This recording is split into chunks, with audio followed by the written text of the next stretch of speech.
The first thing we're gonna do is take a moment for the shirt, because honestly, I've never been cooler in my life. Hey, what's up? Hello, it's Katie Colson here. Welcome to, or welcome back to my channel. And today we're gonna be doing a tried and true booktube tag, and that is the mid-year book Freakout tag. Now, what they do is it's about 14 questions, only one of which I don't have an answer to.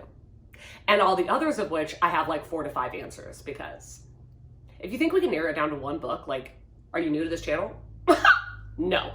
But anyway, what it's doing is it's kind of like a highlight reel of all the books that you've read from January to June in this being 2022, and kind of taking a look back and saying like what your biggest disappointment was, what your new favorite character is, and things like that. So I hope you have fun watching this video, but before we get into it, I do want to give a very special thank you to the sponsor of today's video, which is GlassesUSA.com. Hey, real quick, I need to thank the sponsor of today's video, which is GlassesUSA.com. I'm sure you've heard me talk about them ad nauseum because I literally buy from them all the time. Like, all the glasses that you see are gonna be from them. These ones are new, however. These are so cute. I was like, I just wanna do something a little bit different, have a little bit of a pattern, but I'm gonna show you 2 of the other frames that I actually you don't see me in them that often because I've been wearing just like the metal ones.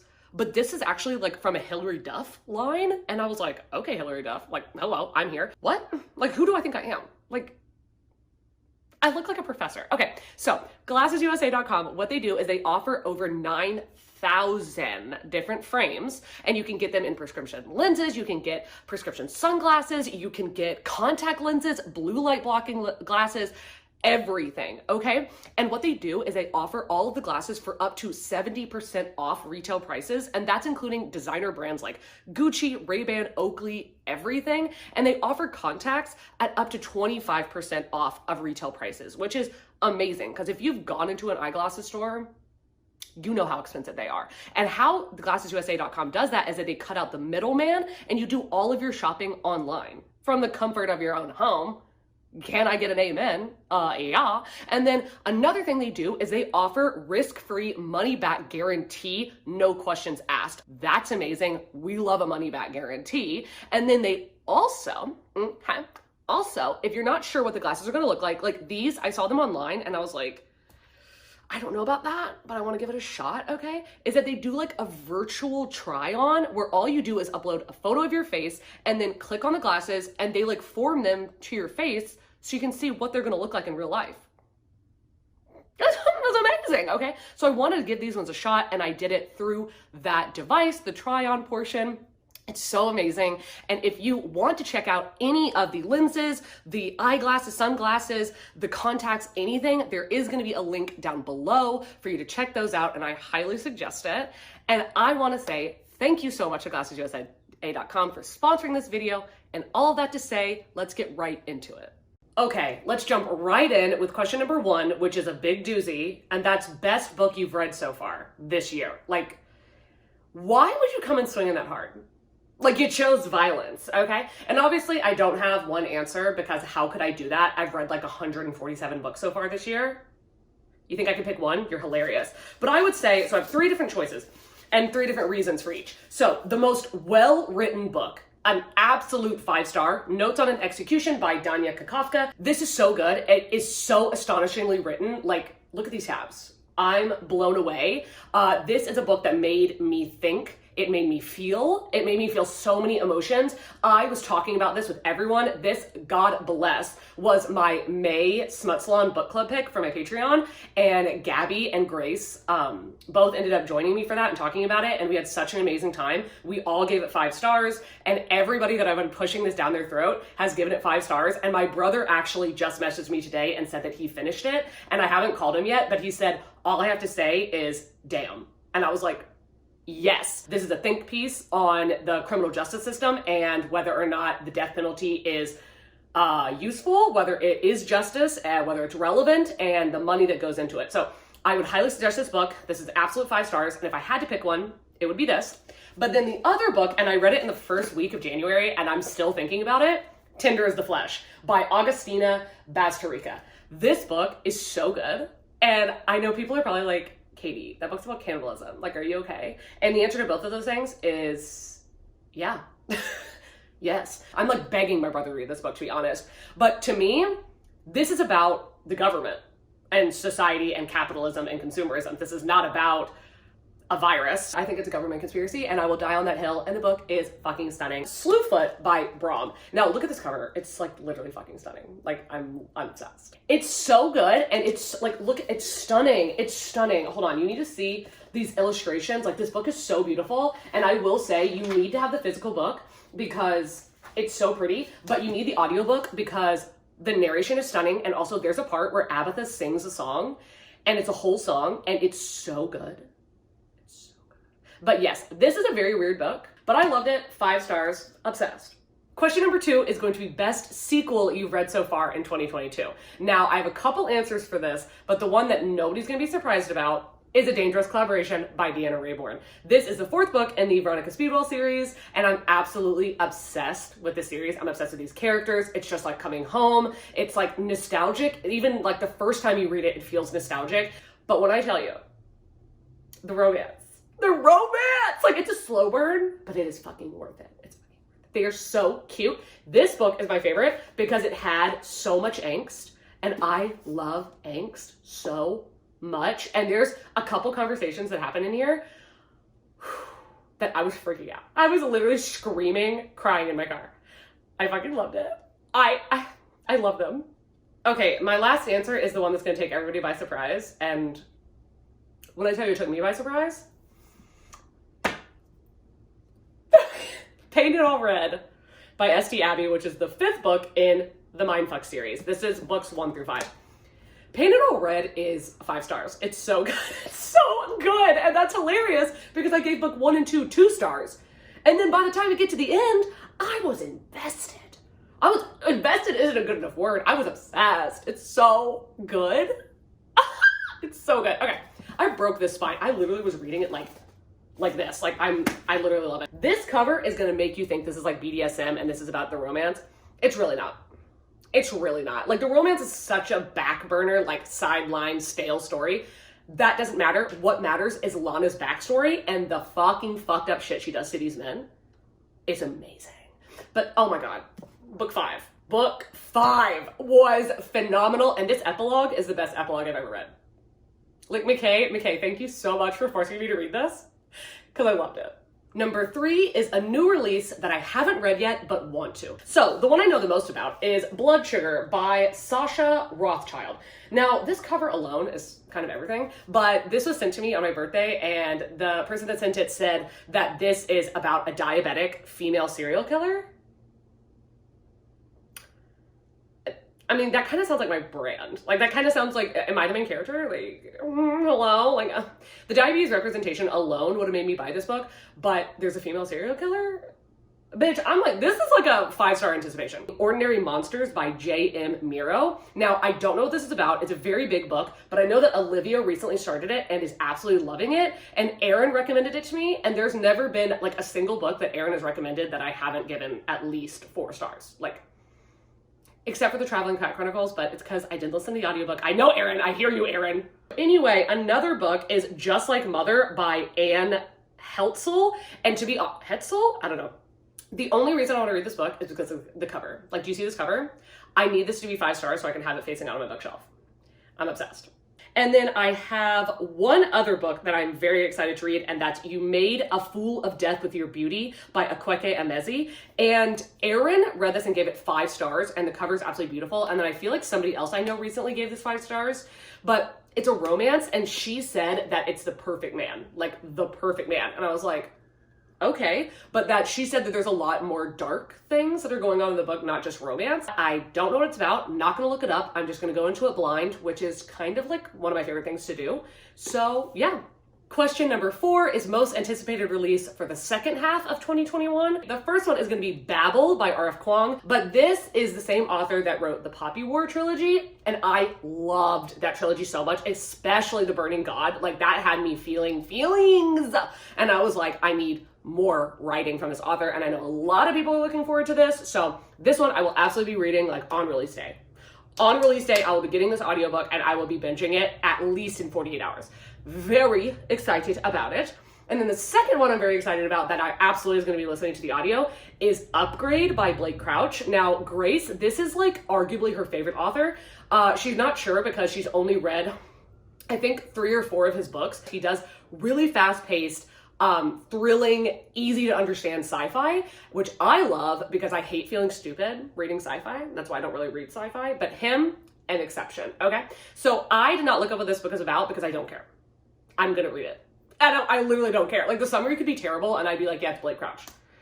I'm gonna read it. But the other one that I'm very highly anticipating is The Atlas Paradox by Olivia Blake. I read The Atlas 6 earlier this year and I really enjoyed it, and I'm actually planning on rereading it before the end of the year. But I think I gave it 4 stars because I was kind of confused when I read it the first time. But I recently acquired the book, planning on rereading it and hoping to give that one 5 stars. Question 5 is the biggest disappointment so far this year. Now, I'm not going to talk about books that I just gave 1 star or that I absolutely hated, because if there wasn't an anticipation for the book to be good, then it wasn't a letdown. But these are all books that I really seriously thought I was going to get 5 stars. Like, I had every anticipation for them, and I ended up not liking them at all. The first one I feel like people are going to be upset about, and that is The Charm Offensive by Alison Cochrane. I just finished this the other day, and I didn't give it 1 star, I gave it 2.5 stars. And honestly, the half star was just because I liked the representation of like demisexuality and asexuality that was discussed in this.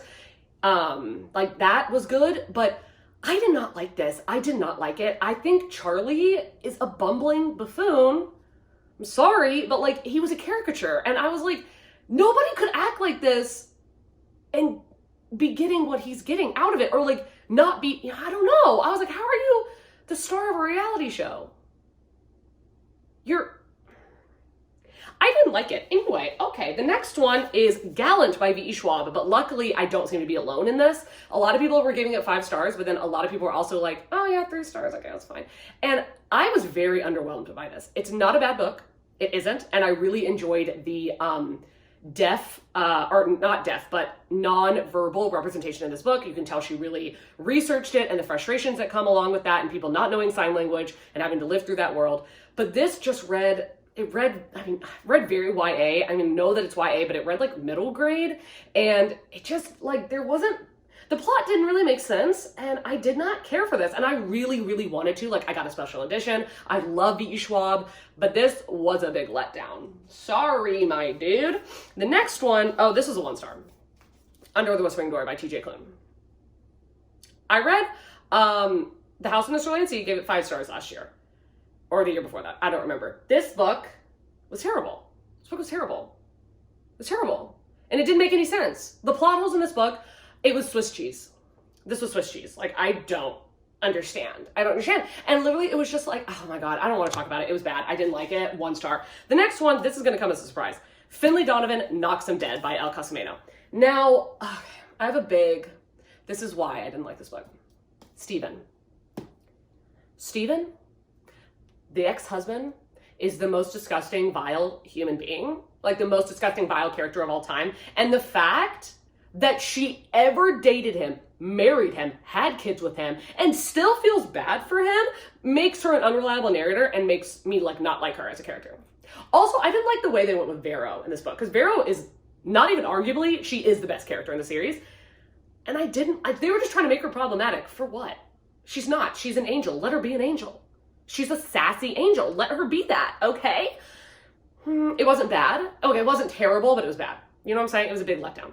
Question number 6 is the biggest surprise. Now, I've already spoken about these 3 books, so I'm not going to tell you what they're about, but the Mindfuck series by S.T. Abby, I already talked about this. I was mind blown because the first 2 books, I was like, if McKay had not told me to continue, I would have DNF'd because I seriously didn't like the first 2. But then 3, 4, and 5, magical, stunning. I was so surprised to love this, like, you have no idea. And then Spy Family.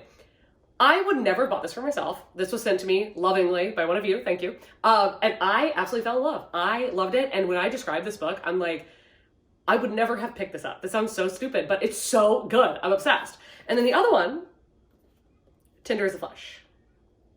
This is about cannibalism, and when I told you, I ate it up. I ate it up. Pun intended.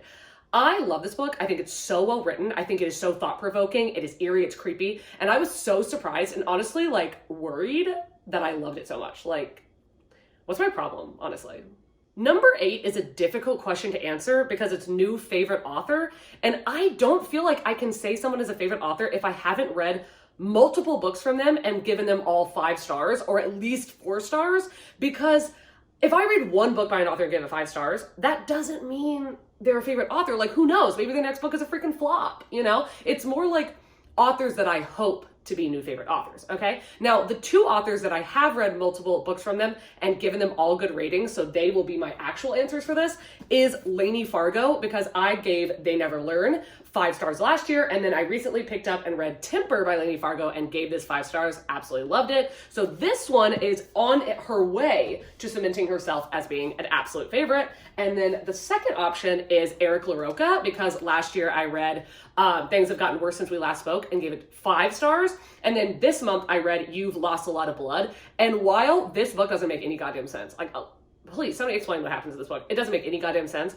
The vibes were right. Okay, and I gave it 4 stars. Even though I didn't understand a single thing that was happening, I gave it 4 stars. I loved it, and I am so anticipating Eric LaRocca's new release. It's coming out in July, and I'm really hoping to love it, because if I love that book, this man is a favorite author. Like, he just has the vibes. The people that I am hoping to be new favorite authors, these are the 2 people that I'm like, please let me love all your books. T. Kingfisher. Of course, I told you I read The Hollow Places, gave it 5 stars. I'm hoping to love this book, and I believe they have like one other book that people like that I need to read, but the other one is Brahm. I loved Slewfoot, and I'm really hoping, I'm like scared to read their other books because I want to love this author so much. Oops, sorry, goofed up there. The last question was actually number 7. This question's actually number 8, and it's newest fictional crush. Now, being an aromantic asexual human being, I can't really say that I'm answering this the way maybe other people would take having a fictional crush, but there are characters that I love, and if they happen to be romantic in some way, then I'm like, all right, that fits the bill, okay? And the first one, we know him, we love him, Stoker from Veronica Speedwell. This series, Stoker, what a man, what a man, what a mighty good man. I love him. And I love his name. Like, Stoker Templeton Vane, it's so hoity-toity, and I am obsessed with him. He's amazing. The other one, you can already see it's gone from behind me, but it's Samson. We love a demon daddy. We love a demon daddy, okay? But the actual answer for this, in my opinion, the actual answer, like fictional crush, like, what a man. What a man is Graham from All Your Perfects by Colleen Hoover. Now listen here, okay, it's a romance. But the book is fucking sad. The book is so sad. It's about infertility, and it goes deep into infertility.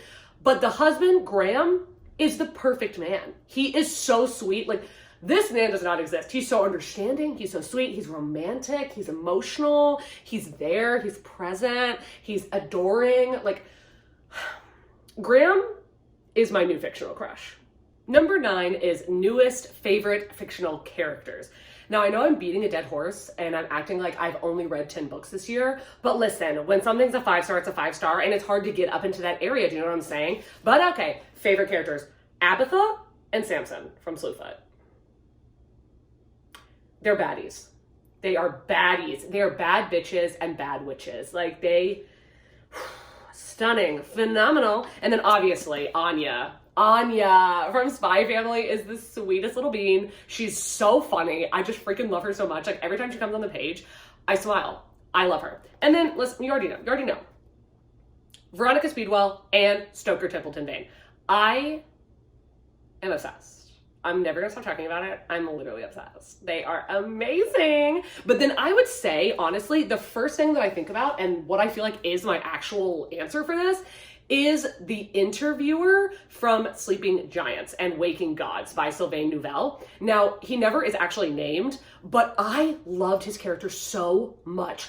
Oh my God, he made those books astronomically, like, just, he made it. And he's such an interesting character. He's so interesting. His moral, like, 1, he's so intelligent. 2, his just like moral aptitude and like the way that he can manipulate things into going like his way. But then like you kind of get like at points his emotions, and you kind of get like how he feels. And I just love that when a character that is very like intellectual can kind of show you a little bit of emotion. I love that, and like seeing what brings it out of them. And I ate it up. Question number 10 is a book that made me cry. Now, while no books have like really made me cry, which is astonishing because I love when books can do that. And I don't shy away from it. I'm not sitting here reading like, nope, no, I want to cry. I want to. I want to feel that release. I want it. But no book has like really gotten to that point, but there has been a couple that have made me tear up. And one of them is Notes on an Execution. I already talked about this, and I don't want to say what it is that made me tear up because they're all spoilers, but I teared up like 2 or 3 times in this book and absolutely freaking loved it. And then I did cry a bit. I did cry a bit in The Maid. If you know, you know. If you know, you know. I did cry a bit in The Maid. Okay, hi. But the book that like I was thinking, whenever I was thinking about what book made me cry, I was like, this book hit though. Like I did not expect to cry. I did. And it wasn't like, oh my God, I'm sobbing. It was like, no. And it is Waking Gods by Sylvain Neuvel. I love this book. 5 stars, so freaking good. If you have not read the series, only read books 1 and 2 because book 3 is trash. But the first 2, 5 stars, phenomenal. And there is a scene that happens in a closed off, like, part. I don't want to tell you anything. I don't want to tell you anything because then when you get to that part, you're gonna know what I'm talking about. But there's a part where I was so upset. I was so upset. I was like crying because I felt like I was losing something. So yeah, that book had me shedding a couple tears.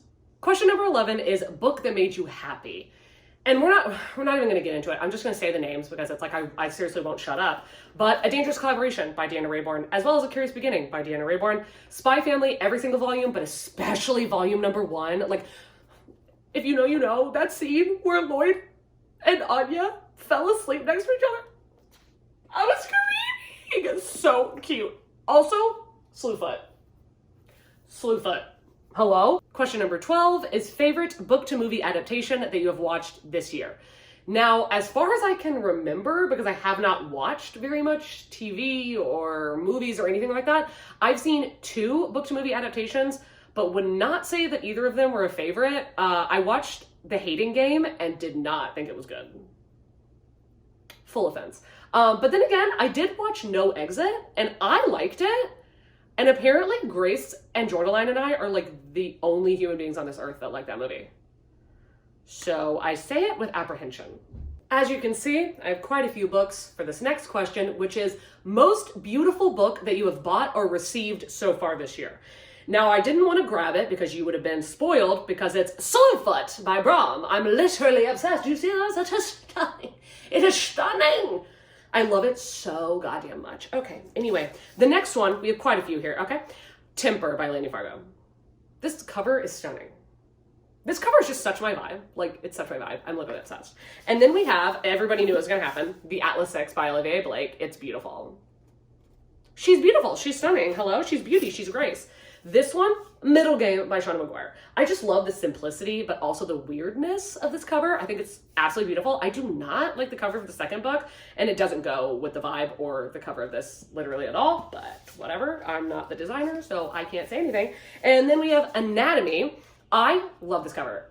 This is so just intentional. It is so weird, but aesthetic. Like, this is like, if you mixed Hot Topic with Pinterest, this is like what the vibe would be like. You know what I'm saying? And then the last one, another one that is an absolute no-brainer, My Dark Vanessa.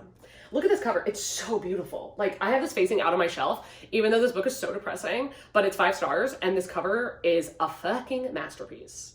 And the last question is, what books do you absolutely need to read before the end of the year? Now, obviously, the TBR is a million years long, but these are books that absolutely need to happen this year. I have a couple rereads of books that I read this year, but then I bought physically, and I was like, I need to reread them to annotate, or because the second book is coming out soon. Speaking of which, we have, I almost said Seasonal Fears.